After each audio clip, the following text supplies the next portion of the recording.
So the other um banking reforms include the one is privatization of public sector banks. That is, in order to comply with the capital adequacy norm, the public sector banks they were also allowed to raise capital from the public, and as a result, the RBI reduced its shareholding to 67% by making the SBI Amendment Act, and later in the year 2000, they reduced again their shareholdings to 33%. So the balance 77%, it was allowed to be purchased by the private parties. Then the next one is establishment of DRT, or the Debt Recovery Tribunal. That is done by passing another act called Recovery of Debt Due to Banks and Financial Institution Act of 1993. This act was passed and the DRT was formed in order to reduce the non-performing assets of the banks. That is, it is established in order to ensure of speedy recovery of the non-performing assets or any other debts due to the banks. Then the next one is entry of private sector banks. That is, even the private parties or the non-resident Indians or the foreign institutions, all these people were also allowed to fund for the banking sector in India.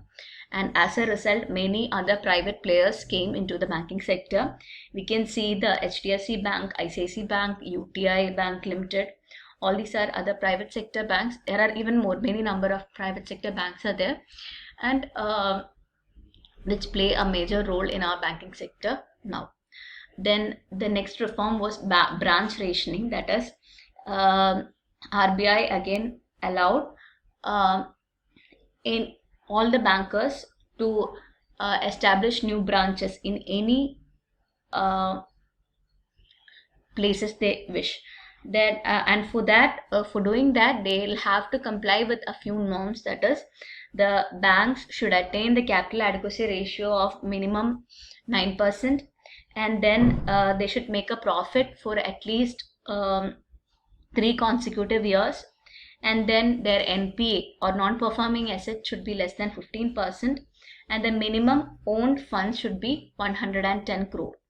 All these conditions should be met in order to start a new branch in any location. If they are able to meet all these criteria, then the banks can start up any branches in any location where they see a growth potential. Then the next one is consortium advances. That is, there will be some large borrowers who expect to borrow large sum of money.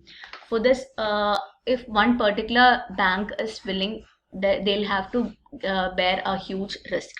And in order to avoid that, or in order to arrange for this large sum of funds, what we can do is we can form a consortium with a main banker as the lead banker. So in this system, many banks come together and then they form a consortium, and then they all together will grant loan to the big borrower. And they also have a condition, that is, any person who is entering this consortium should not leave the consortium at least before 2 years. So they should wait for at least 2 years to leave the consortium. Before that, before which they cannot leave. Then the next one is Board for Financial Supervision. That is, RBI has again formed a board for financial supervision. It is done in order to strengthen the banking sector. That is, the board will continuously supervise all the financial institutions, the banks and the financial companies, and they will ensure that all these institutions are working as per the rules and regulations or the directives given by RBI. Then the next one is internal control. That is, apart from the BFS, the RBI has also asked the banks to create an internal control mechanism or some committee in order to ensure that all their functionings are proper. And the RBI has directed the individual banks to set up committee under the chairmanship of senior executive to look into various issues. Then the next one is disclosure on defaulting borrowers. That is, the RBI again started off a scheme, that is, any banker who has a borrower who is defaulting with an aggregate outstanding of rupees 1 crore or above, then they'll have to report on this matter to RBI. This is implemented in order to improve the recovery climate and enforce payment discipline among the borrowers. So once a person has reported, then the other bankers will be cautious. They'll not lend any money to that particular defaulting borrowers. So this can help the banks in reducing their NPA, and at the same time the borrowers will be cautious and they'll create a paying discipline. It will create a paying discipline among the borrowers. Then the next one is Department of Supervision.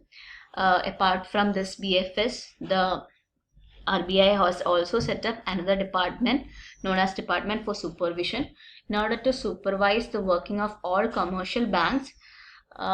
Then this department will investigate all the matters, including any frauds or any malpractices that is happening in the commercial banks.